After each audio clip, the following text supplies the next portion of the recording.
So, General Levy, you're going to have a conversation. General Levy is going to have a conversation in a second with Lauren Knausenberger, the CIO of the U.S. Air Force. Speaking of cyber in space, I think that's a good fit there. We'll go ahead and bring that Lee and Lauren Knausenberger up now, and they're going to sort of continue with this theme a little bit. And hope everyone enjoys this conversation. We're grateful that you would donate some of your time to us. Well, absolutely, and I'm glad to do it. I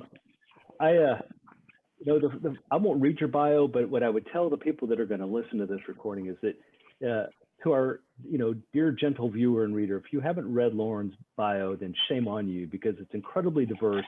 And what she brings to the conversation is that unique blend of civilian, corporate innovation, and strategic thinking that we need, not just in our Department of our Air Force, for our Air and Space Force, but also for our government and for our nation. So an impressive body of work. Congratulations on all that you've accomplished, and thanks for being willing to leave your other endeavors to come spend time in our Department of the Air Force. Absolutely, and my team is reminding me of some of the questions, and the only thing that I'll share is that on the cyber threat side, probably the most compelling answers that I could give, I couldn't give in this forum. Sure. So I'll have to dance a little bit there, but there are a lot of things that I can share. Sure. And so we'll go there. Well, let's maybe start with that, and we can either unpack it or put it to bed, as the case may be. So you bring up an interesting challenge. You and I both know that much of the cyber challenges that we face are, often things we don't want to disclose or can disclose. So when we think about how we partner with industry, how we develop solution sets inside of the DoD or the U.S. government more broadly, and then how we partner with industry, how do you see us squaring the circle sometimes with the security classification challenges that sometimes get between us and maybe some of the most innovative solutions? Or have we found a pretty good way in your mind to solve that? We have found a pretty good way to solve that, in that, so the NSA is definitely some of the brightest cyber minds in the world, and we have access to them every day, and they are working, of course, at the highest classification levels. We have some incredible folks at Cybercom doing the same, and really a large number of the household names that you would think of. We do share data in some way, shape, or form with them, because sometimes we will notice something that they need to be aware of, and sometimes they'll notice something in the global landscape that we need to be aware of. And so there is partnership there, and it is it is kind of a trusted group of folks. And so in that way, I don't think that we miss out a whole lot. Where we do miss out sometimes is agility to implement new technologies, maybe from companies that are less tested, but may have just really incredible tech. And there's other tech that it takes us a while to feel more comfortable with.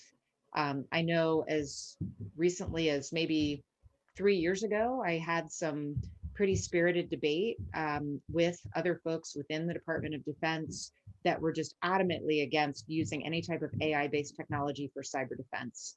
And really, I think it's so important that we use all of the tools in our toolbox, and also that we use the broader community of cyber researchers. So, when you bring in the hacker community and say, hey, open season, you always learn a lot, and people are happy to do it. And I think it's awesome that, that people can make a living doing that as well. And I think the more that we help people kind of move into the white and gray world and make it profitable, and also especially have, some of the gray world guys just really unleash some, creative talent that, it is going to keep us inherently safer. So I think we're pretty good at, putting a wide variety of tools through the pieces. We're starting to integrate better. We're starting to do more AI. We're definitely starting to automate more. We still a long way to go. But I think pretty much everyone is interested in helping with this problem, across industry and government. Yeah, so you bring up a good point that's always worth reminding ourselves and our listeners, which is we're all sensors, right? We're all sensors, and we all sort of have to have each other's 6 o'clock, as they say, to make sure that we're covering down on emerging threats that we maybe haven't seen before. But you bring up a good point about pulling in, I'll call it the commercial community, and making it a little more gray. Are you seeing a quicker path to commercialization for some of these technologies? And the reason I ask that is typically we talk cybersecurity in the national security space, and we're talking, for you and I, the Air Force and the Space Force, but a lot of things that have cyber vulnerabilities live inside of our industrial bases, which may be a little further away from the satellite or the airplane or the end item, the weapon system. And making some of those technologies more readily available in the commercial space, makes the rest of our team a little stronger, if you will. Are you seeing a more rapid migration or maybe commercialization of some of those technologies? So you're absolutely right. A lot of some of the most significant vulnerabilities and leaks of information have come through the defense industrial base. Sometimes through folks that were embedded that maybe had a difference of opinion and chose to leak things, sometimes through laptops being stolen, and sometimes through things being hacked remotely. And so we are doing more to standardize the way that we work with the defense industrial base, sometimes bringing more of the DIB into a GFE environment. We're doing that more and more with our DevSecOps platforms and capabilities in general. And then we're also doing more to kind of give our industry partners a punch list of this is what you need to deploy. Here are the parts. Here's how we need to integrate them together. And if you do it this way, we will very, very quickly accredit your network, and we will allow you to connect to our network in this way. And so I think through that standardization, we'll lock it down a little bit, but we'll also make it easier to collaborate and to move things more quickly. We do have a variety of things that we are already doing to share risks and threat signatures with our defense industrial base. But I'm really excited about some new capabilities some that are in pilot form and some that are soon to come, where there's a lot more automation of that sharing that will just automatically be baked into the way that we process cyber data as it happens. And so that's all exciting. Good. Well, I know this is something that's been on, for example, Transcom's mind for quite some time as they think about how they interface with large numbers of commercial firms that do our business. And to the point that you just made a moment ago, the cyber maturity certification, CMMC, as most people know it as, you hear a wide variety of opinions about that. And typically there's a fair amount of grumbling that goes on. And I think the smaller the firm, the more frustrated they are by that.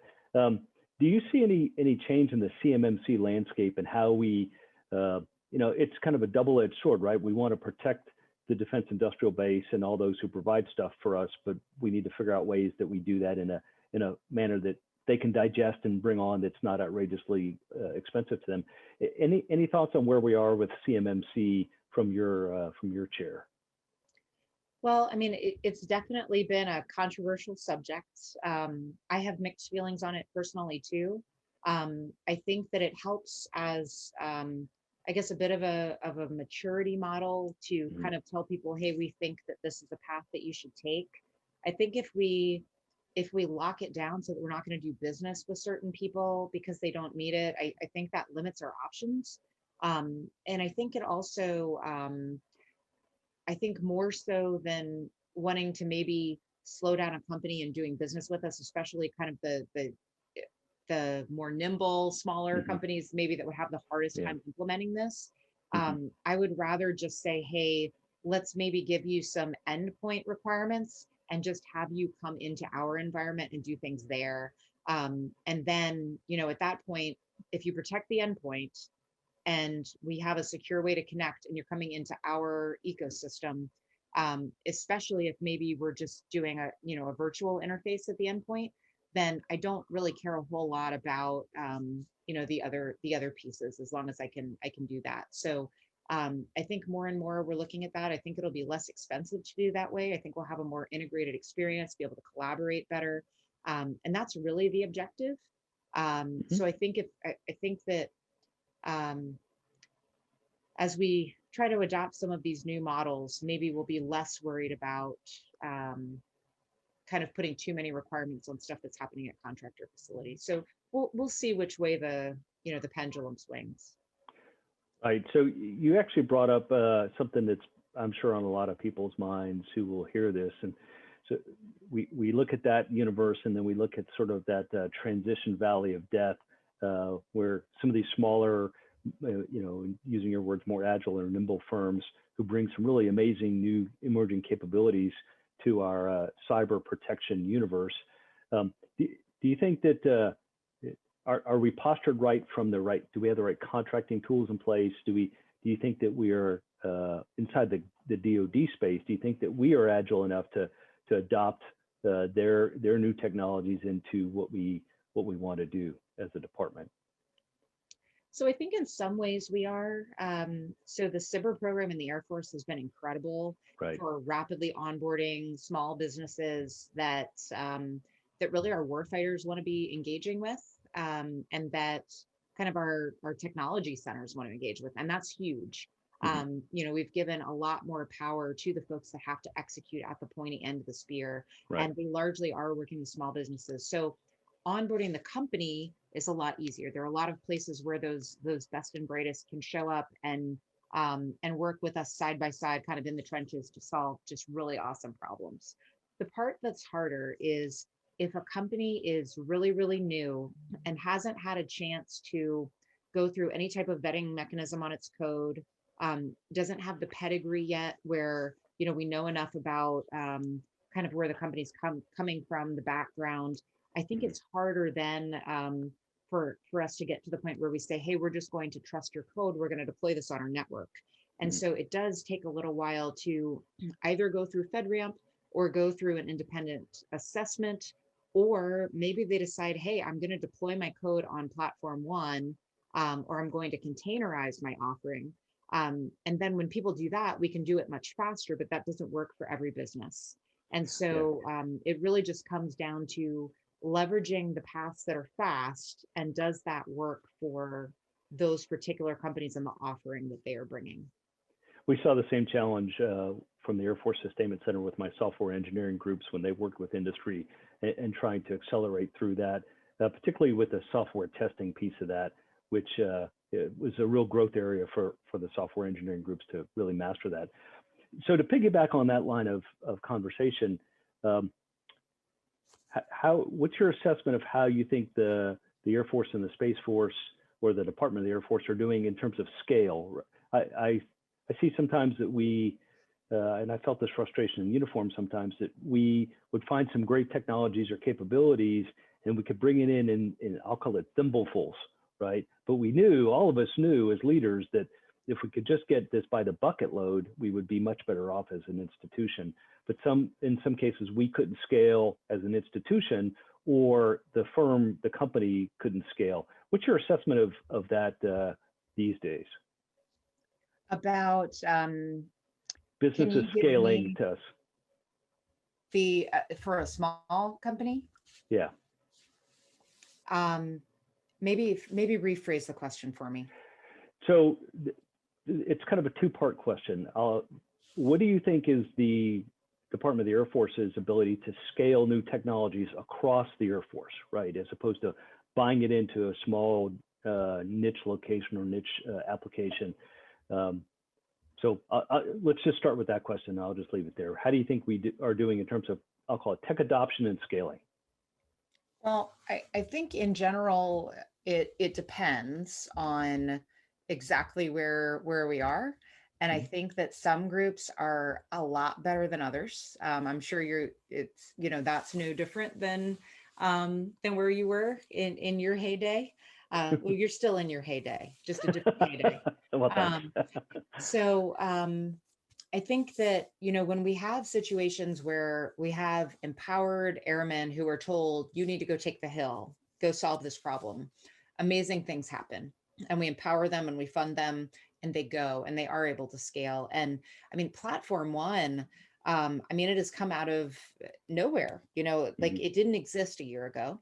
And those guys have just completely taken over the world in a really great way and deployed the first DoD-wide enterprise DevSecOps platform. You know, and they have multiple offerings. They've got Big Bang, where you're pretty much Mhm. getting kind of the basics of, you know, the infrastructure as code, configuration as code, a little bit more of a primordial soup.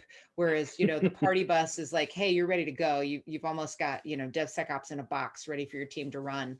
You know, and so things like that happen. Kessel Run, you know, has done a good job scaling as well. Robotic process automation is starting to get there through some of our programs too. But I do think we have a hard time with it just takes such a long time sometimes for, okay, develop solution, have everyone know that it's there. Sometimes you have a couple iterations of, you know, people went too early and maybe they decide and they kind of counted out for a moment, whereas Mhm. 3 months later it's amazing, but you know, they're like, oh, I don't know if I want to go back to it. You know, so you have a little bit of that psychology, you know, don't launch till you're really ready. Mhm. You know, and then sometimes people don't have the money to go into the enterprise solution, Yeah. but they don't realize how much money they're spending doing other things that aren't as good. Or maybe they don't know what the full offering is. And so we are doing more to find those, what are those best in class things that may have started with airmen, may have started with a, you know, a planned project, and put them into more of a formal enterprise service catalog where people can go and see, you know, these are all the capabilities at my disposal, and I can start to either use them or pay into these rather than having to kind of start from scratch and build all the way up the stack. And so Mhm. we've had some successes there. I think that'll help a lot. I think in general, having central catalogs of offerings that are easy to use are going to help in scaling those great capabilities across an organization as large as ours. Because sometimes, no matter how great it is, it's really hard to just buy the Super Bowl ad and know that everyone's going to see that and, you know, and go forward. You know, you're dealing with so many different channels to hit so many different market segments, and almost no one has a marketing team with the data. They're focused on Mhm. execution and not on that customer and sales cycle. Well, thank you for that. You bring up a great point, which is if you let our civilians and uniform members in the Space Force and the Air Force just turn them loose and get out of the way, 9 out of 10 times they'll amaze. And that culture of innovation across both services is one of the things that I think sets us well apart from our great power competition, uh, other competitors across the planet. I guess in that sense, though, you know, from your vantage point, uh, maybe you could describe briefly how you see your role in the Department of the Air Force, and how do you coordinate these kinds of activities with our teammates and other services? Because everybody's running really fast, and everybody's trying to do really great things, and some entities run and they kind of stumble a little bit, and they say that's not a good idea. Let's just jettison that. You know, fail fast, fail forward, fail cheap. But learn from your failure and share that around. So how do you synchronize or collaborate with your service counterparts? So actually, it's been pretty incredible, especially since COVID. Some of the cross service collaboration and with also with DoD, DISA, Cyber Command, and many industry partners Mm-hmm. that you know, we're all collaborating all the time. And actually, Raj Iyer from the Army, Aaron Wise from Navy, and I, you know, we kind of jokingly refer to our regular CIO meetings as support group, because we do run into a lot of the different types of challenges, and we do everything we possibly can to copy each other's homework. Good. Absolutely. And we're collaborating right now a lot on bring your own device policy to make Hmm. sure that we're able to get that rolled out in advance of shutting down our COVID Office 365 solution and moving toward a more secure Office 365 solution. Hmm. We're collaborating on Platform One as well, and we're sharing code there. We've collaborated a lot with Army on various things over the years, but ITAS, Enterprise IT as a Service, Hmm. is one where we're collaborating pretty closely with Army. We've done a lot of sharing on our various cloud journeys, but we're pretty much comparing notes all the time, um, and giving each other advice all the time, and regular offers like, hey, here you can copy my homework. Because I know, for instance, like our user agreement for bring your own device, it took over a year to get approved through general counsel. And now that we have it, we're just like, okay, guys, everybody take it. Yeah, And there are other things that Army and Navy have done really well that, we will make no bones about taking from them. that's great. So you brought it up, so I'll jump on the bandwagon and pull the thread a little bit about enterprise IT as a service. Uh, how do you think we're doing there? What are your thoughts? And um, yeah, I'd just like to hear what your kind of state of the nation is on that. Sure. So I'll tell you what is going really well is the end user support line of effort, in that we've learned what we need to learn, and we've now released an RFI and we'll soon release an RFP to move forward with that. Good. And this is, it's IT basics, it's nothing sexy, but there is just so much trade space and hassle, trade space to gain, hassle to lose, with doing this. So it's all about, more disciplined IT service management, standardization of help desk tools, automation of processes, making sure that people can get access to IT assets very, very easily from order process through configuration for each user, and really just some discipline around configuration management too, because we have so many cooks in every Hmm. base kitchen. And Yeah. so it's very basic blocking and tackling, but it's something that we recognized we needed to be more disciplined about, and we learned a lot from ITAS, and we're launching it. That's great. In my over 70 locations, everyone was a unique wooden shoe in terms of its IT structure and infrastructure and policy. And so it'd be great to have that, and have that that I'll call it that transparency as you move from place to place, and that kind of connectivity. And I think, and so my hat's off to you for driving that forward. And I think with your help and others, we were understanding that enterprise IT is a key mission enabler. It's not just something you have to pay for; it's something you have to have in order to be effective in the 21st century. Absolutely. And I'll share, I won't let myself off the hook so easily, but I think that we haven't done enough on the compute and store line. There's just because of funding, we never really funded Sure. it. And but I think that there is so much trade space to be gained there, by looking at our data centers in a different way, migrating additional things to the cloud, and quite frankly, just being more efficient about consolidating within the physical space of our data centers, being smarter about our energy and server use. There's just a lot that we can do there that we're looking at. How do we actually jumpstart this? Because it's really important, even outside of enterprise IT as a service, that we get after that. And on network as a service, I'd say that we've learned more about policy that's going to help us in a transactional path. There have been a lot of good things that have happened, but I think that there's a lot that we need to figure out on how we proceed there. And I think the world's changed.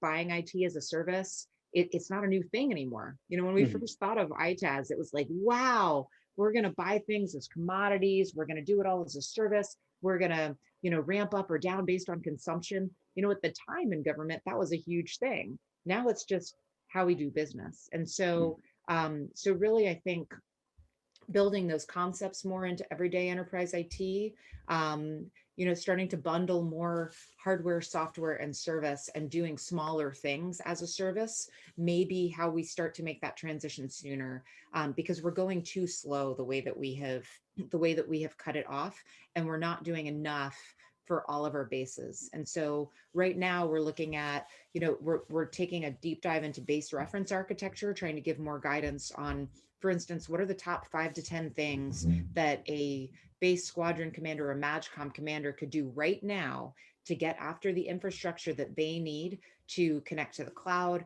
ensure that all of their data sources are connected and that they have all of the data that they need to run their mission, whatever that mission may be. And we're getting, even more excitement, especially from our combatant commanders, actually, on some of the efforts that we're doing. And it's super exciting to have, fighter pilot combatant commanders saying exactly what you just said, that, actually, maybe we will have a tail or two less, so that we can make sure that when we get those tails in the sky, that they are all connected, that we have the data that we need, that we can see our mission space, that we know that it will not be disrupted, and that we can do everything that we need to fight this fight in a brand new way, in this increasingly digital world. And that is a pretty cool thing. Yeah, I would agree. I mean, I think we're coming to the realization collectively that modern conflict, things like the F-35, et cetera, they're server racks with wings. They're giant communications Absolutely. nodes. I once described some of our platforms as highly sophisticated software packages wrapped in a 5th generation wrapper that transports that server rack to some place that you might want to use it. And that alone generates a huge tail of IT related things and cybersecurity potential vulnerabilities that have to be thought about and accounted for in planning. And that's a real expansion of our thinking as a service. If you've got another moment or two, we want to be respectful of your time. It's a Friday afternoon, and do you have another moment or two, or do you need to depart? Nope, I've got a few more minutes. We can push. Great. 2 quick questions, and then I'll let you wrap. So the recent SolarWinds issue that has been in the press, and the Microsoft Office thing that's been in the press, for the folks that might be watching this, are there any simple aha moments that are worthy of sharing that we could talk about? Things that somebody, sort of the average person like me, might take away from it? Sure. So the 2 main takeaways are, one, that we were relatively unscathed from both of those huge breaches, which tells me that there is something about our current strategy that's actually working pretty well. And we've done a lot of analysis on why that is, and a lot of diving deep into making sure that we continue some of the things that will protect us from that in the future.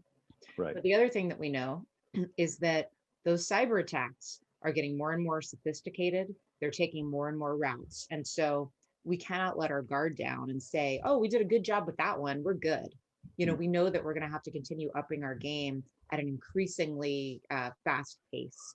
And so, and also a lot of it it kind of gives us even more confidence that the things that we're doing to move toward a zero trust structure for our network are exactly what we need to be doing. And I think that is agreed across all of the services, across DISA and Cyber Command. We have different levels of maturity in starting to get after these things, even different levels of maturity of our roadmap and our ability to fund these concepts. But we are all working together, recognizing that this is one of the most important, concepts that we need to integrate over the next few years. Great. Well, thank you for sharing that. I'm sure that will be on some of the listeners' minds. And the last one, I'll ask you to get into your time machine, since you're in the Millennium Falcon as we record this. In your mind's eye, what does 2050 look like from a cybersecurity perspective for our Air Force and our Space Force? Oh my goodness, 2050. I think the only thing that I can predict with pretty good accuracy about 2050 is that we really have no idea. But the things that I would think through are, we're definitely in a post-quantum world. We definitely are at a place where crypto agility probably matters more than just about anything else. Speed is security. And so, yeah, I mean, the world will be pretty wild, and there are any number of paths that it can take. If you think about the cyber game that we have now, where we're constantly spending money to secure, but then there's actually some crazy amount more, like 10 times more spent on the cyber crime. Well, there's 10 times more money in the cyber crime area than there is in the cyber defense area. So, you know, we'll see where those incentives go in the future, where the ethical lines are. And a lot of that will probably drive how much money is spent in these areas. But if you think it's fast now, you know, a post-quantum crypto world, yeah, we're going to have to come up with new concepts that we haven't even thought of yet to get after that. But it'll be all AI based. It'll be all quantum based. You know, people will probably not be very involved. And boy, will that be a whole new level of cat and mouse. Exactly. And so as General Brown, our chief staff of the Air Force always says, accelerate change or lose. And General Shinseki once said, former chief of staff of the Army, if you don't like change, you'll like irrelevance even less. So I think for all of the listeners here, the pace of change and the complexity of that pace of change is something that we will all be facing going forward. Are there any, before we wrap this up, I'll yield over to you. Are there any closing comments or final remarks you'd like to make for the folks that'll listen to this? Well, I appreciate the talk today. I love that you're in space. It reminds me of everything that we're looking to achieve. You know, I would just say that this is all a team sport. Everything that we're doing right now is a team sport. You know, we need our traditional defense industrial base. We need our growing technology commercial base. We need our allies, and everything that we're doing right now is really designed to help us to move forward as a broader enterprise. I know I'm sitting in the Millennium Falcon and it's Star Wars, but you know, we do need to be the Starship Enterprise where everyone that is on our team for the fight, we need to be integrated. We need to have the data. We need to be able to share seamlessly, and we need to be able to protect that whole broader enterprise from outside threats. And so it's a really wild inflection point that we have going now. And we're doing everything we can to just build out that incredible team, that incredible tech stack, and drive forward with all of these partnerships that we have in place. That's a great summation. In closing, I'd like to say thank you for doing this. As the CIO for the Department of the Air Force, the things you could be doing with this time block are astounding, and you've got more things to do than you could possibly imagine, I'm sure. And I would also say that, you know, from all at America's Future Series, thanks for being willing to join the government service and do that. You've had a tremendous career thus far, and I have no doubt that we'll get to watch your amazing career continue to blossom from here. So on behalf of all of us at America's Future Series, thank you very much for making time for us, and we hope you have a great weekend. Thank you so much. This has been the honor of a lifetime. And I really hope that, you know, that we can continue to drive just really great change. So thank you. And you all have a wonderful weekend as well. Will do.